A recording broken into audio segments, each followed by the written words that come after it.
기독교 절기상으로 종려주일입니다. 종려주일은 예수님이 나귀를 타고 예루살렘으로 입성하실 때 그 사건을 기념하여서 지키는 주일을 말하는데요. 왜 종려주일인가 하면 예수님이 입성을 하실 때 그 성중에 있던 무리들이 종려나무 가지를 흔들고 예수님을 맞았다라고 해서 종려주일로 부르게 되었습니다. 오늘은 종려주일이기도 하지만 또 한편으로는 성찬주일입니다. 4월 첫 번째 주일인데요. 우리가 성찬주일에 성찬식을 할 때 떡과 잔을 나누면서 하는 그 말씀이 사실은 그 근거가 되는 구절이 바로 예수님이 제자들과 마지막 식사를 하셨을 때 예수님께서 직접 하신 말씀을 이제 우리가 성찬의 말씀으로 인용하고, 또 사도 바울도 초대교회에서 그 주님의 말씀을 성찬의 제정 말씀으로 인용을 하고 있죠. 자, 그런데 그 주님과 제자들의 마지막 만찬이 바로 예루살렘 입성 후에, 그러니까 시간적으로 따지면 종려주일 이후에 고난 주간의 한 주간의 시간 가운데 있었던 사건이 바로 성만찬의 제정에 의미가 있었던 사건입니다. 그래서 오늘은 종려주일이기도 하지만 또 성찬주일이라는 것이 여러모로 영적인 의미가 깊은 주일이 아닐까 생각이 듭니다. 지난주에 우리가 함께 나눈 말씀을 잠깐 상기시켜 보기를 원하는데요. 지난주 말씀을 한마디로 요약한다면 주님은 나를 어떻게 여기시는가에 대한 말씀의 대답이 아닐까 싶습니다. 지난주에 본문이 주님께서 제자들의 발을 씻기셨던 본문인데, 왜 주님이 제자들의 발을 씻기려고 하셨을까? 그리고 좀 더 나아가서는 왜 주님이 십자가의 고난을 우리를 위해 기꺼이 감당하시려고 했던 것인가? 답은 한 가지였죠. 주님께서 우리라는 존재를, 나라는 존재를 당신의 전부로 여기셨기 때문입니다. 그것이 아니고서는 그런 일들을 감당할 수 있는 이유도 없었고 그럴 필요도 없었지만, 우리가 그분의 전부이기 때문에 그것이 의미가 있었고 그것이 우리에게 영적인 은혜가 있고 감동이 있었던 것이죠. 자, 그 주님의 마음이 우리 가운데에 심기어졌다면, 그 주님의 마음이 우리 가운데 이식이 되었다면, 우리가 주님을 향하여서 하지 않을 수 없는 한 가지 고백이 있는데, 그것이 무엇인가 하면, 주님, 나는 당신께 누구입니까? 라는 질문입니다. 주님이 나를 전부라고 여기셨다면, 정말 그 사랑이 나를 충만하게 덮었고 그 사랑이 나의 삶을 완전히 변화시켰다면, 내가 주님 앞에 묻지 않을 수 없는, 내가 내 스스로에게 묻지 않을 수 있는 질문은 바로, 나는 당신께 그럼 어떠한 존재여야 합니까? 나는 어떠한 삶을 당신을 위해서 살아야 합니까? 내가 가진 무엇인가를 주님을 위하여 어떻게 드릴 수 있겠습니까? 그런 질문들이 자연스럽게 그 사랑의 반응으로 나올 수밖에 없다라는 겁니다. 여러분, 사랑은 늘 반응을 불러오게 되어 있습니다. 누군가가 나를 위해서 사랑의 액션을 취하면 그 사랑에 대한 반응을 항상 오게 되어 있죠. 연인 관계에서 상대방에게 선물을 주면 선물에 대한 반응이 있죠. 그렇죠? 친구의 관계든 혹은 뭐 가족의 관계이든 부부의 관계이든 정말 그 사랑이 진짜라면 그 사랑이 부어진 자리에는 반드시 그 사랑에 대한 반응과 대답이 있기 마련입니다. 저도 가정에서 이 원리를 아주 잘 깨닫고 있는데요. 저희 집에 이 원리에 충실하게 살아가시는 두 분이 계신데, 저희의 두 아들들입니다. 아이들이 굉장히 놀라운 것은요, 아이들이 미숙하기도 하고 아직은 연약하지만 이 아이들이 가지고 있는 탁월한 능력 중에 하나가 무엇이냐면, 그 사람이 나에게 얼마나 진심으로 대하는지를 가장 명확하게 합니다. 그래서 그 사랑이 내게 진심으로 다가온지를 분별할 수 있는 능력이 아이들에게 있어요. 제가 사랑을 막 퍼줄 때는 그 사랑에 대해서 한없이 반응이 오지만, 또 때로는 혼을 내면 즉각적인 반응을 오거든요. 이 분별이 명확합니다. 근데 사실은 그 야단을 쳐도 사실은 사랑의 표현 중에 하나이지만, 아이들은 이제 드러나는 표현에 대부분의 반응을 하게 되어 있죠. 제가 아이들의 모습을 보면서 우리 인간이 누구나 다 정말 하나도 빠짐이 없이 사랑에 반응하는 존재로 하나님 우리를 지으셨구나 라는 생각을 해보게 됩니다. 오늘 이 시간이 그 하나님의 사랑 앞에 우리의 삶이 응답하고 대답하는 시간이 될 수 있기를 주님의 이름으로 축원합니다. 함께 36절의 말씀, 오늘 자막을 통해서 읽어보도록 하겠습니다. 36절입니다. 그때에 예수께서 제자들과 함께 겟세마네라고 하는 곳으로 가서 제자들에게 말씀하셨습니다. 내가 저기에 가서 기도하는 동안 여기 앉아 있으라. 자, 겟세마네, 기름 짜는 틀이라는 의미를 가지고 있는 지명입니다. 이곳에는 올리브 나무가 풍성하다라고 해요. 그래서 여러분 잘 아시는 올리브 기름이 이곳에서 많이 났던 장소로 유명합니다. 주님이 제 십자가의 사명이 정말 이제는 피할 수 없는 눈앞에 닥쳐 있는 상황이 왔다라는 것을 느끼고 제자들과 겟세마네로 가시게 됩니다. 이 겟세마네라는 곳은 예루살렘으로부터 얼마 떨어지지 않은 곳이기도 했고요. 그리고 평소에 제자들과 예수님이 함께 자주 가던 곳이 겟세마네였죠. 자, 그런데 오늘 본문에서는 그 예수님과 제자들이 겟세마네로 가신 그 시점, 그 타이밍이 언제인가? 바로 앞서서 두 가지 사건이 있었는데, 첫 번째는 제가 아까도 말씀드렸던 주님과 제자들이 마지막 식사를 했던 사건이 있었고요. 또 한 가지 사건은 바로 이어지며 베드로를 향하여서 네가 나를 3번 부인할 것이다. 마지막 식사와 베드로 부인에 대한 예고가 그 두 사건이 있은 이후에 예수님이 제자들을 데리고 겟세마네로 가시게 됐다라는 거죠. 36절에 보면 첫 시작이 그때라는 표현으로 시작이 된 거예요. 그러니까 앞에 일어났던 두 사건이 오늘 주님의 동선과 결코 무관하지 않다라는 것을 보여주고 있는 거죠. 자, 마지막 식사를 하시면서 예수님이 제자들에게 보여준 건 나의 진심이었어요. 지난주에도 저희가 함께 나눴지만 내가 너를 전부로 여긴다라는 그 사랑의 진심이 보여주셨죠. 자, 그런데 제자들의 반응은 어떠했냐면 베드로가 3번을 부인하는 그 상징적인 상황이 제자들의 반응이었어요. 한마디로 말하면 주님은 그들에게 모든 것을 보여주셨지만 정작 그들이 주님을 향하여서 보여주었던 반응은 그 사랑에 알맞은 반응이 아니었다라는 거예요. 자, 아직 물론 그 일이 일어나지 않았죠. 주님이 그냥 예고했을 뿐입니다. 하지만 결론적으로는 그 일이 일어났고 제자들이 자신을 부인할 것이다라는 그 주님의 사랑에는 전혀 어울리지 않는 정반대의 반응이 나타나게 될 것이라는 것을 주님이 알고 계셨어요. 사람에게는 기대 심리라는 게 있습니다. 다 저를 포함해서 우리 모두에게 있죠. 누군가가 나에게 무언가를 주면 그 상대방은 그것에 대한 적절한 응답을 할 것이다라는 본능적인 기대 심리가 있습니다. 그래서 그 누군가가 저에게 선물을 주면 반드시 그 선물을 준 사람은 그 선물에 대한 표현에 대한 기대가 무의식적으로 있습니다. 물론 그것을 더 중요하게 여기시는 분들도 있고 별로 개의치 않은 분들도 있지만 개인의 차이지만 사람에게는 다 기대 심리가 있어요. 자, 예수님도 마찬가지였어요. 아무리 예수님이 하나님의 아들 주님이시지만 그분이 이 땅에서만큼은 온전히 인간의 감정을 가지고 계셨던 분이라고 한다면 분명히 바로 직전에 제자들을 향하여서 보여주셨던 그 사랑의 응답에 대해서 예수님도 인간적인 기대를 품을 수 있었다.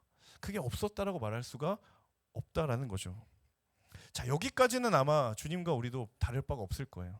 자, 만약에 우리가 주님처럼 그렇게 누군가를 위해서 쏟아 부었다, 사랑을 주었다라고 한다면 당장 우리는 이 상황에서 바로 손절하거나 뒤에 가서 그 제자들 욕을 하거나 그러지 않았을까?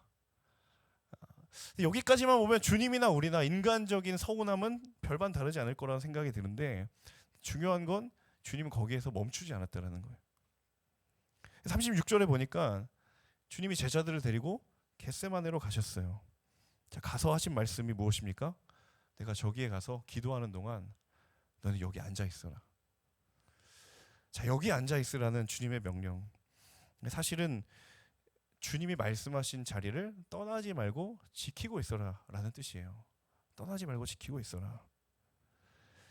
끝까지 어리석었고 끝까지 주님이 무슨 말을 하시는지 주님의 마음을 하나도 모르는 제자들이었지만 그들을 끝까지 품으려고 했었던 주님의 한 가지 부탁이 무엇이었냐면 내가 너희에게 말한 자리를 떠나지 말고 지키라는 거예요.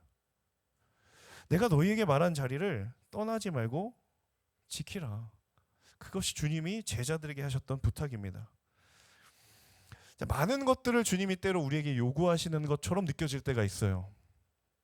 주님이 나를 향하여서 엄청난 것들을 요구하는 것처럼 느껴지지만 사실 주님의 부르심의 가장 중요한 본질이 무엇이냐면 당신이 우리에게 부르신 자리를 떠나지 말고 지키라는 거예요.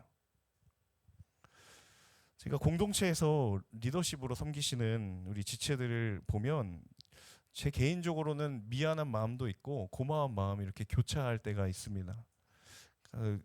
저 지체는 삶이 되게 바쁜데 그럼에도 불구하고 섬기시는 걸 보면 한편으로는 미안하고 한편으로는 되게 고맙기도 하고 그런 마음들이 늘 교차하는데 제가 기회 될 때마다 그런 말할 수 있는 기회가 되면 이렇게 항상 격려를 하려고 하거든요. 당신이 그 자리를 떠나지 않고 지켜주고 있는 것만으로도 이미 많은 걸 하고 계십니다.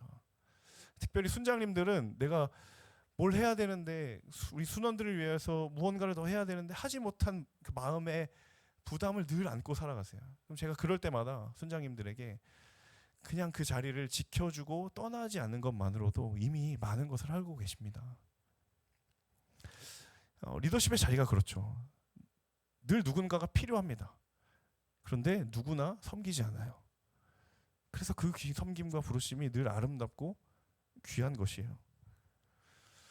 자, 오늘 주님의 제자들 향한 명령, 내가 너희에게 말한 자리를 떠나지 말고 지키고 있어라.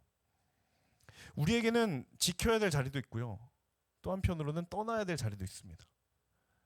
머무르고 끝까지 지켜야 될 자리도 있지만 또 한편으로는 빨리 떠나고 빨리 거리를 두어야 할 자리들이 있어요. 근데 안타깝게도 그곳은 떠나야 할 자리인데 그곳이 마치 내가 머물러야 할 자리인 것 마냥 한없이 지키고 있는 경우가 있고 또 반대로 거기는 머물러야 될 자리임에도 불구하고 어느새 그곳을 떠나와 버린 우리의 영적인 착각들이 있다는 거예요.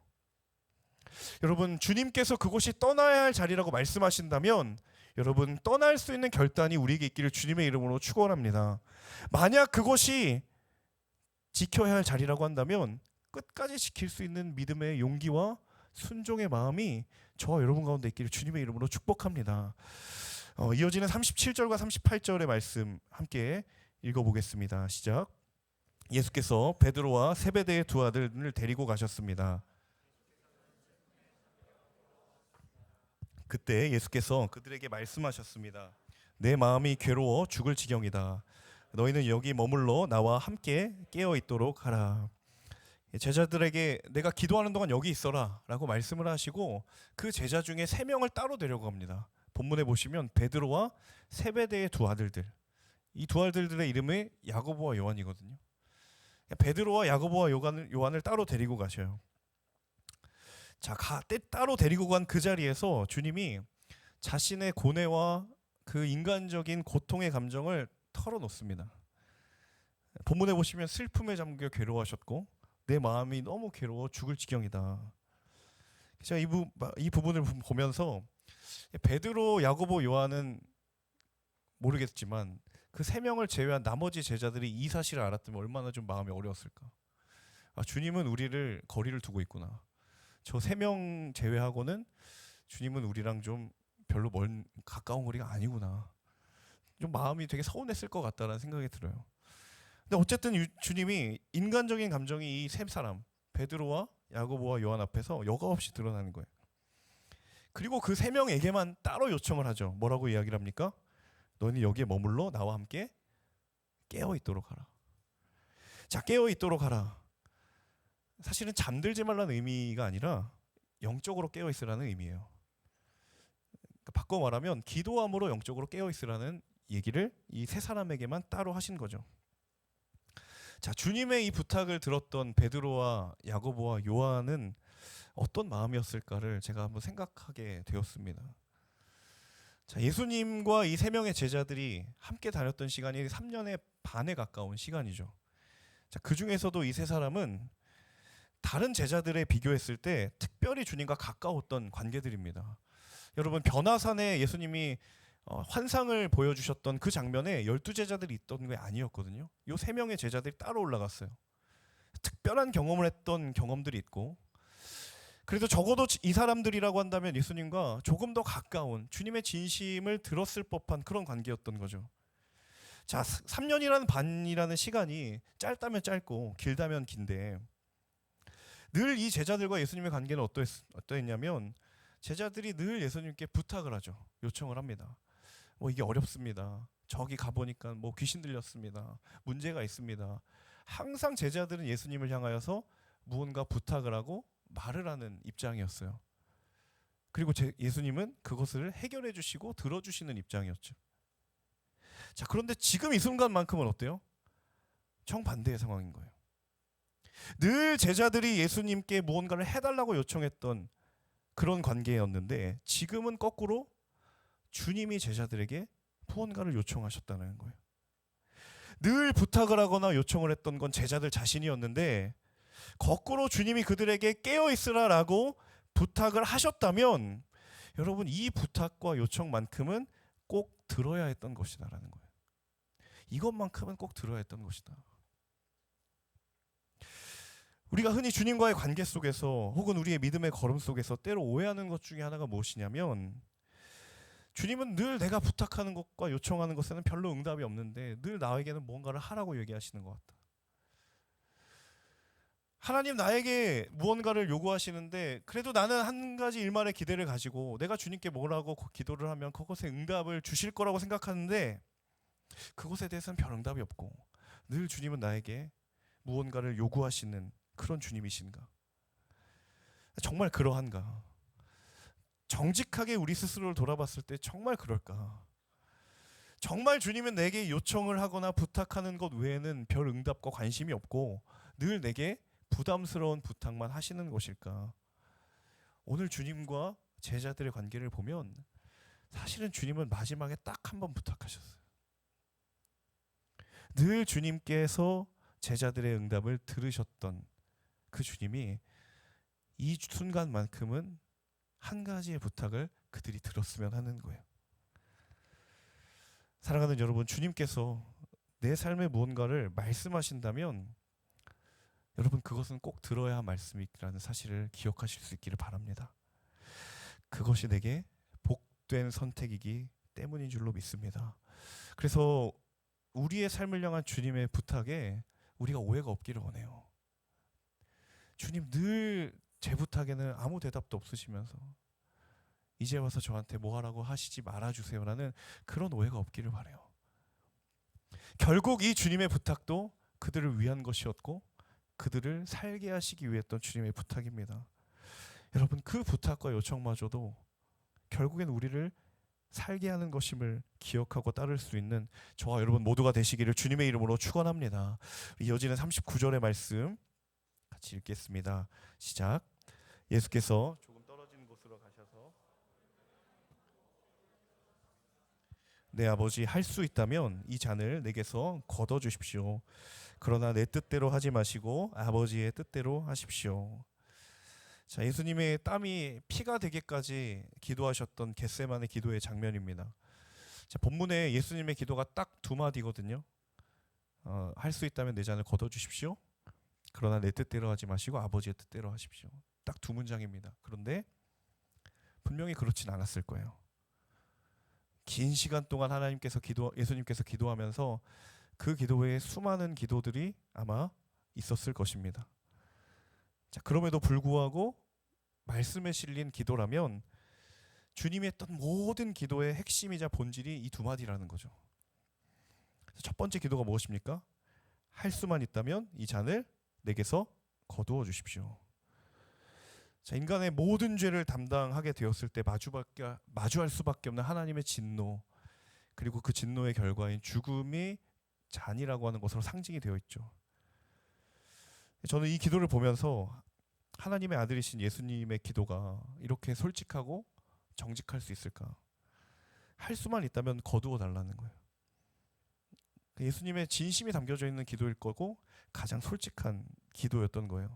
근데 바꿔 말하면 그만큼 예수님이 하나님과 얼마나 가까운 관계였는지, 조금 더 정확하게 말하면 가깝다는 표현보다도 예수님과 하나님이 얼마나 하나였는지 그것을 깨닫게 될 수 있다는 거죠. 여러분 관계의 깊이는 늘 기도의 깊이를 결정하게 되어 있습니다.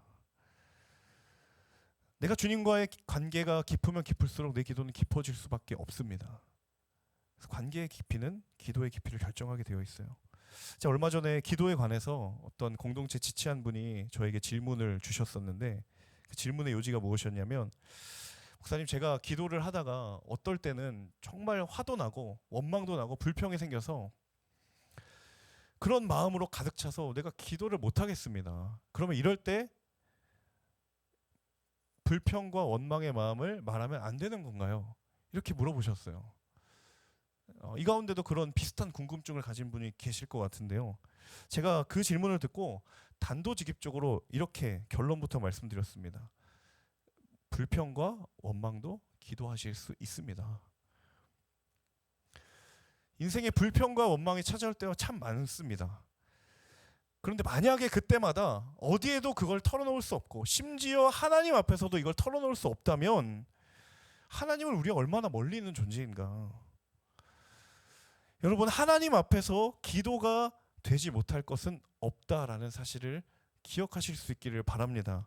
우리 스스로에게 한번 이렇게 고백해 볼까요? 하나님 앞에서 기도가 되지 못할 것은 없다.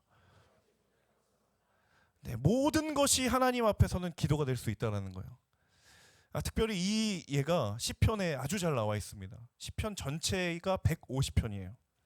그 150편이 되는 기도 가운데에 때로는 원망이 들고 불평이 들고 절망이 드는 상황 속에서 하나님께 드렸던 탄식의 기도는 그 분량이 얼마냐면 150편의 절반 이상입니다. 우리가 생각하기에는 하나님을 향한 좋은 고백, 은혜로운 고백, 감사의 고백, 그런 것들로만 가득할 거라고 생각했지만 사실은 인생의 한가운데서 어려웠던, 내 마음이 찢어지게 고통스러웠던 그 모든 감정이 다 기도로 담겨져 있어요. 하나님, 도대체 언제까지 제가 기다려야 됩니까? 하나님, 도대체 왜 내게 이런 일이 일어났습니까? 하나님, 저를 괴롭히는 저 원수를 하나님 그냥 두고 보시렵니까? 그런 기도들이 시편 150편의 절반 이상입니다. 중요한 건 뭐예요? 그 시편을 우리가 하나님의 말씀으로 오늘 인정하고 읽고 있다는 거예요. 주님의 기도도 마찬가지였어요. 세련된 기도도 아니었고 미사여구가 있었던 것도 아니지만 그 기도는 진정한 기도였습니다. 여러분, 우리의 절망이 내게 머물면 절망이 되지만 그 절망이 하나님을 향하면 기도가 된다는 사실을 기억하십시오. 그래서 항상 기도하는 것입니다. 그래서 어떤 상황이든지 기도하는 것입니다. 정말 탄식과 절망이 더 이상 내게 머물지 않도록 그 모든 우리의 감정을 기도의 언어로 변화시키는 기도의 사람이 되시기를 주님의 이름으로 축원합니다. 하나님께서 그 모든 기도를 들으시겠다고 약속하셨어요. 자, 그런가 하면 두 번째 주님의 기도는 그러나 내 뜻대로 하지 마시고 아버지의 뜻대로 하십시오. 두 번째 기도예요. 자, 앞서서는 굉장히 솔직하고 정직하게 하나님, 할 수만 있다면 이 잔을 거두어 주십시오 라고 기도하셨지만 그 기도가 주님의 기도의 결론 전부가 아니었다라는 거예요. 42절에도 주님의 기도가 마찬가지였죠. 내가 마시지 않고서는 이 잔이 내게서 떠날 수 없다면 아버지의 뜻대로 해주십시오. 주님의 기도의 출발은 하나님 앞에서의 정직함이었어요. 솔직함이었어요. 그런데 그 기도의 결론은 뭐냐면 하나님의 뜻이었어요. 자, 우리도 솔직하고 정직하게 기도가 출발합니다. 그런데 주님과 우리가 다른 건 무엇이냐면 우리는 솔직하고 정직한 것으로 결론이 나버려요. 주님은 그 결론이 하나님의 뜻으로 수렴되었다는 거예요. 주님도 할 수만 있다면 피하고 싶은 것이 솔직한 마음이었지만 그럼에도 불구하고 피할 수 없고 그럼에도 불구하고 피하지 못하는 것, 피하지 않는 것이 하나님의 뜻이라면 나의 솔직한 기도보다 더 중요한 것이 하나님의 뜻이다라는 주님의 고백. 솔직함을 넘어 순종함으로 나아갔던 주님의 기도. 우리 함께 스스로에게 한번 선포해 봅시다. 솔직함을 넘어 순종함으로 저와 여러분의 기도에 그 하나님의 뜻이 심기어지는 은혜의 결단이 있기를 주님의 이름으로 축원합니다. 우리 마지막 40절과 41절의 말씀을 같이 읽어보겠습니다. 함께 읽습니다. 그리고 제자들에게 돌아와 보니 그들은 자고 있었습니다. 예수께서 베드로에게 물으셨습니다. 너희가 1시간도 나와 함께 깨어있지 못하겠느냐? 시험에 들지 않도록 깨어 기도하라. 마음은 간절한데 육신이 약하구나. 주님이 기도하고 제자들에게 돌아왔는데 다 주님 제자들이 자고 있었어요. 43절에서도 잠들어 있는 제자의 모습이 또 그려지고 있어요. 이 잠이 들었다라는 말을 그냥 액면 그대로 몸이 피곤해서 수면 상태에 빠져들었다라고 생각하시면 사실 주님의 의도를 좀 모르는 것입니다. 사실 잠이 들어 있다라는 이 표현은 근본적으로는 영적으로 죽은 상태를 의미하는 거예요. 영적으로 잠든 상태를 의미하는 거죠. 자, 그래서 주님이 제자들에게 하신 명령이 무엇이냐면 깨어 있으라고만 하지 않았고 깨어서 뭐 하라고요? 깨어서 기도하라고 하셨어요. 근데 놀랍게도 이 명령이 사실은 한글의 뉘앙스로는 이게 한 번 이야기한 것인지 두 번 이야기한 것인지 전혀 알 수가 없지만 원문을 끄집어서 읽어내 보면 이 말은 일회적인 명령이 아니라 지속적이고 반복된 명령이에요. 깨어서 기도하라. 깨어서 기도하라. 근데 이 명령에 중요한 단서가 덧붙여 있죠. 왜 깨어서 기도하는가? 시험에 들지 않도록. 깨어 있을 뿐만 아니라 기도해야만 했던 까닭이 무엇이냐면 시험에 들지 않기 위해서였습니다. 제가 이 부분을 한참 고민하고 묵상하면서 우리가 직면하고 있는 여러 시험과 유혹의 속성에 대하여서 정확히 알아야 될 한 가지 사실이 있어요. 그것은 무엇이냐면 영적인 시험과 유혹은 절대로 일회적이지 않다라는 거예요. 내가 그 시험을 한 번 이기고 나면 다시는 그 시험이 안 올 거라고 생각하지만 또 옵니다. 내가 그 유혹을 한번 이겨내고 나면 그 유혹이 다시는 나를 넘어뜨리려고 찾아오지 않을 것처럼 생각하지만 똑같은 유혹이 또 옵니다. 사단이 우리의 연약함과 우리의 한계를 정확하게 꿰뚫고 있어요. 내가 그 유혹을 한번 이겨냈다고 해서 사단은 그 길로 절대 퇴각하지 않습니다. 또한 사단이 한 번 넘어진 시험, 한 번 넘어진 유혹에 대해서는 집요하게 그것을 걸고 넘어뜨리려고 한다는 거예요. 그러니까 죄와 유혹과 시험이 가지고 있는 특성이에요. 자, 그런데 그 영적인 시험과 유혹이 우리에게 어렵게 느껴지는 본질적인 이유가 무엇이냐면 그렇게 시험과 유혹은 지속적인데 우리의 기도는 지속적이지 않기 때문이에요. 분명히 우리를 공격해오는 시험과 유혹은 지속적입니다. 끝이 없어요. 계속하고 반복됩니다. 근데 그것을 이겨야 되는 우리의 대적, 우리의 무기가 지속적이지 않다라는 거예요. 그 제자들을 향한 주님의 안타까움이 저는 오늘 우리를 향한 영적인 안타까움이 아닌가 싶습니다. 죄는 끊임없이 해를 거듭하면서 꾸준히 지속적으로 더 교묘하게 우리를 찾아오는데 왜 우리의 영적인 걸음을 꾸준하지 않고 왜 우리의 기도는 멈추어 있는 것인가? 죄의 유혹은 점점 집요하고 교묘해지는데 그것을 대항해야 할 우리가 가지고 있는 영적인 무기는 왜 이렇게 무딘 것이고 왜 이렇게 기민하지 못한 것이고 왜 이렇게 날카로워지지 못한 것일까? 여러분, 아무리 우리를 향한 사단의 공격이 집요할지라도 우리가 집요하게 영적으로 깨어있다면 그 싸움은 승리하고도 남음이 있을 줄로 믿습니다.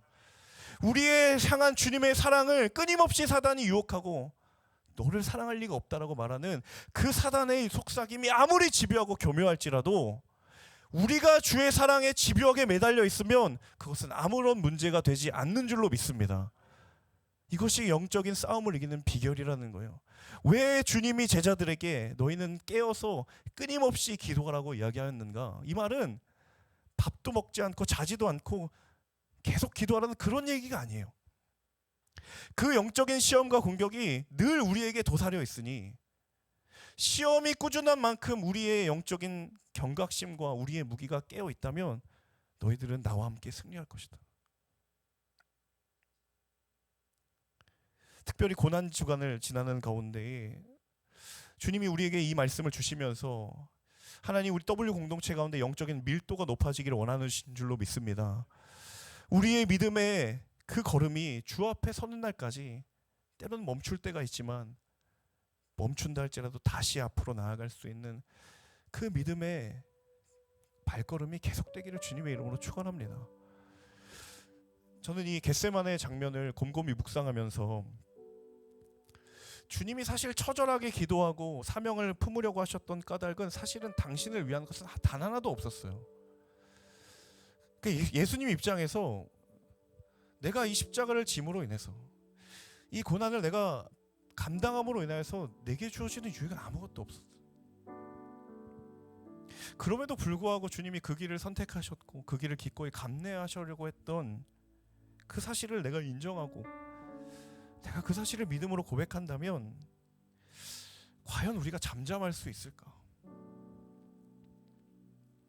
정말 주님이 몸소 보여주셨던 것처럼 자신을 흔들려고 하는 그 끊임없는 죄의 유혹에 자신도 끊임없이 대항했던 것처럼 정말 우리가 그 세상의 한복판에서 그 죄와 유혹을 정말 히브리서의 표현처럼 피 흘리기까지 싸워본 적이 과연 언제인가?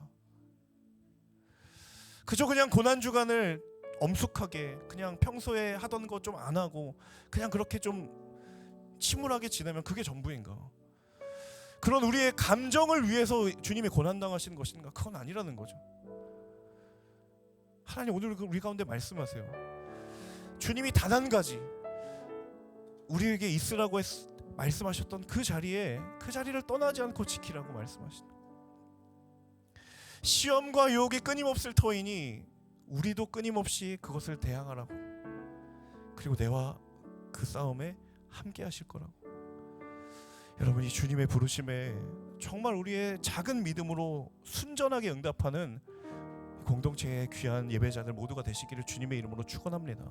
여러분, 이 한 주간을 어떻게 보내시겠습니까? 시험과 유혹보다 내 믿음이 견고함을 우리의 삶으로 증명할 수 있는 그 한 사람을 하나님께서 찾으실 때, 하나님 제가 여기 있습니다, 주님 제가 그 걸음에 동참하겠습니다 라고 기꺼이 주님 앞에 우리의 믿음을 드릴 수 있는 저와 믿음의 공동체의 모든 지체들 한 사람 한 사람 될 수 있기를 주님의 이름으로 축원합니다. 함께 이 시간 기도하겠습니다. 우리 찬양하고 기도할 텐데요, 하나님, 우리를 회복시키고 온전케 하시는 것은 그 어떤 것도 우리 안에 있지 않습니다. 오직 하나님께서 우리에게 주시는 그 사랑의 능력을 힘입어 우리가 주 앞에 나아갈 수 있습니다. 주님, 주 안에 온전케 되기를 힘쓰는 하나님의 사람, 그 인생이 바로 내가 되게 하여 주시옵소서. 우리 찬양의 고백에 우리의 믿음의 고백을 담아 찬양하고 주신 말씀 붙들고 함께 기도함으로 나아가겠습니다. 주 앞에 나와 제사를 드리네, 마음 열어 내 삶을 드리네, 주를 봅니다. 끝없는 사랑 날 회복시키네. 다시 한번 주 앞에 나와 주 앞에 나와 제사를 드리네, 마음 열어 내 삶을 드리네, 주를 봅니다. 끝없는 사랑 날 회복시키네. 이제 눈들어 이제 눈들어 주 보네, 그 능력 날 새롭게 주님의 사랑 날 만지시니 내 모든 두려움 사라지네. 폭풍 속에도 주 붙들고 믿음으로 주와 걷네. 갈보리 언덕 언덕 넘어 그 어느 날 주 안에 온전케 되리. 다시 한번 찬양할 때 자리에 일어나셔서 우리의 믿음을 주께 드리며 찬양합시다. 주 앞에 나와 주 앞에 나와 제사를 드리네. 마음 열어 내 삶을 드리네. 주를 봅니다. 끝없는 사랑 나 시키시는 주님 복시키네. 이제 눈 이제 눈 들어 주 보네. 그 능력 날 새롭게 주님의 사랑 날 만지시니 내 모든 두려움 사라지네. 속에도 폭풍 속에도 주 붙들고 믿음으로 주와 걷네. 갈보리 언덕 넘어 그 어느 날 주 안에 온전케 되리. 이제 눈 들어 주 보네. 그 능력 날 새롭게 주님의 사랑 날 이 시간 만지시니 믿음으로 선포합니다. 내 모든 두려움 사라질 것입니다. 사라지네. 폭풍 속에도 주 붙들고 믿음으로 주와 걷네. 갈보리 언덕 넘어 그 어느 날 우리 이 시간 전심으로 고백하며 찬양할 때에 우리를 온전케 하신 주님의 이름을 찬양합니다. 이제 눈 들어 이제 눈 들어 주 보네. 그 능력 날 새롭게 주님의 사랑 날 만지시니 내 모든 두려움 사라지네. 속에도 폭풍 속에도 주 붙들고 주님 우리가 믿음으로 걸어가기로 결단합니다. 믿음으로 주와 걷네. 갈보리 언덕 넘어 그 어느 날 우리 마지막으로 다시 한번 찬양하며 주님 앞에 우리의 믿음을 드리기를 원합니다. 이제 눈 들어 이제 눈 들어 주 보네. 그 능력 날 새롭게 주님의 사랑 날 만지시니 내 모든 두려움 사라지네. 폭풍 속에도 주 붙들고 믿음으로 주와 걷네. 갈보리 언덕 넘어 그 어느 날 주 안에 온전케 되리. 사랑하는 여러분, 언젠가 주 앞에 설 때 주께서 우리를 향하여 물으실 때 우리 모두가 대답할 말이 있기를 간절히 원합니다. 거기에 너 있었는가 그때에? 라고 물어보실 때 하나님, 제게 말씀하신 부르신 자리를 제가 떠나지 않고 때로는 흔들리고 때로는 연약했지만 그래도 끝까지 붙들며 여기까지 왔습니다라고 고백할 수 있는 하나님의 사람 되기를 간절히 원합니다. 하나님, 이 시간 결단하며 기도합니다. 세상이 뭐라 할지라도, 세상의 어떤 유혹과 시험으로 우리를 흔들지라도 주님 부르신 자리를 끝까지 지키며 걸어나가는 하나님의 사람 되게 하여 주시옵소서. 하나님, 우리의 믿음의 걸음이 주님 앞에 온전케 되는 그날까지 하나님, 주님 주시는 은혜와 성령의 능력으로 그 믿음의 걸음을 걸어나가는 하나님의 사람 되게 하여 주시옵소서. 우리 그렇게 결단하는 원하는 분들, 한 손은 가슴에 한 손은 주님을 향하여 들며 간절한 마음으로 주여 세 번을 치며 기도하며 나아가겠습니다. 주여, 주여, 주여.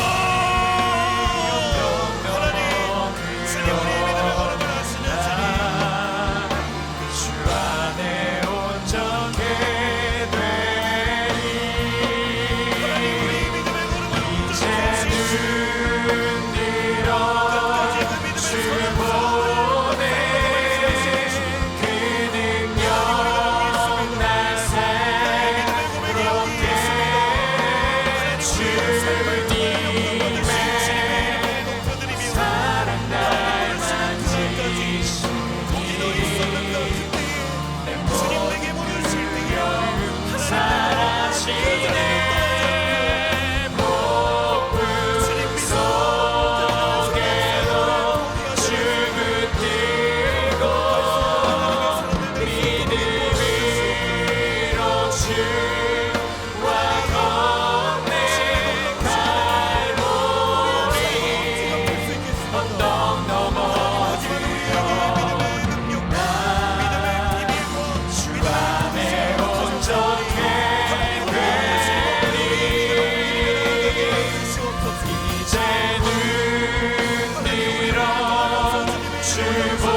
기도하며 나아갈 때 하나님, 나를 부르신 우리 각자의 삶의 자리마다 하나님, 시험과 유혹보다 우리의 믿음의 견고함을 우리의 삶으로 살아내기로 결단합니다. 우리의 가정 가운데에 내게 주신 믿음으로 승리하는 은혜가 있게 하여 주옵소서. 우리를 부르신 일터 가운데에 내게 주신 믿음으로 하나님의 나라를 확장하는 데 사용되게 하여 주옵소서. 주님, 우리의 공동체 가운데에 내게 주신 믿음으로 말미암아 하나님의 나라가 이 땅 가운데 임하는 데에 사용되게 하여 주옵소서. 우리를 부르신 각자의 자리를 주님 손에 올려드리며 하나님, 나의 믿음을 사용하여 달라고 우리 주님을 향하여 두 손을 들고 간절한 마음으로 주여 한번 치며 기도하며 나아가겠습니다. 주여,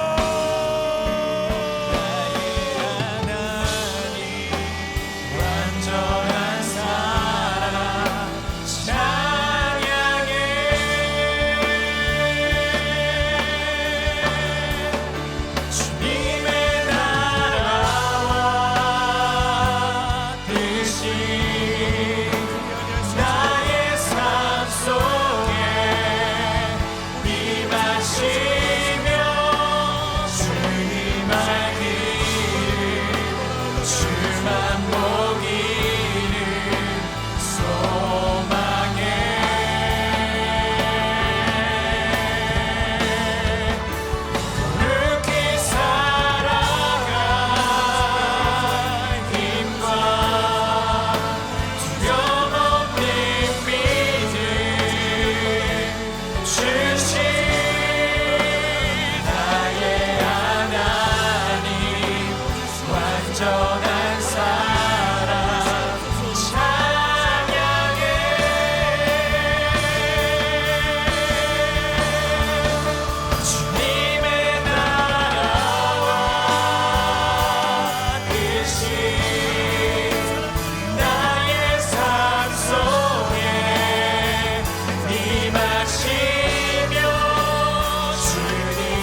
주님의 고난을 동참한다라는 것이 그저 해마다 반복되는 사순절과 고난 주간에 그냥 우리의 감성이, 우리의 감정이 하나님 앞에 그저 침착하고 잠잠해야 되는 것이 전부인 것처럼 어느덧 고난 주간의 의미조차도 그 정말 주님이 제자들을 향하여서 하고 싶었던 그 안타까운, 그 간절한 그 부르심과 권면을 어느새 잊어버린 것은 아닌지 하나님 다시 한번 우리의 삶을 되돌아보지 않을 수가 없습니다.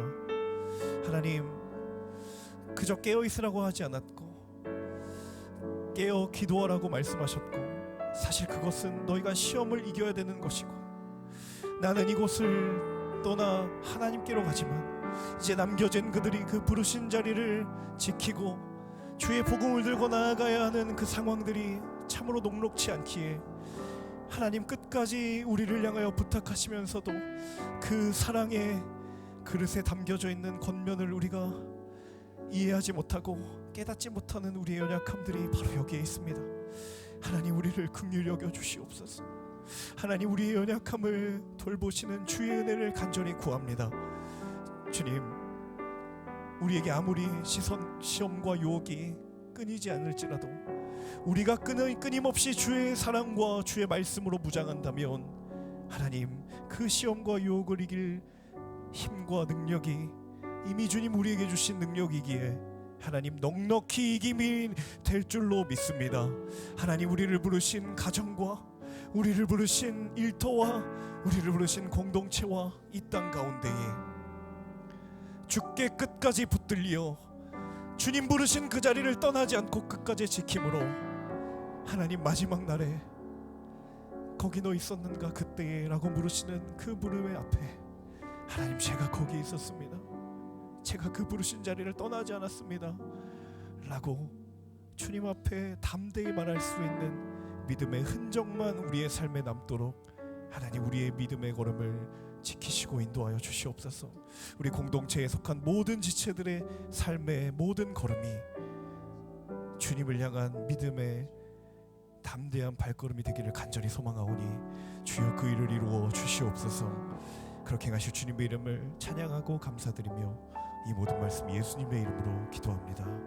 아멘.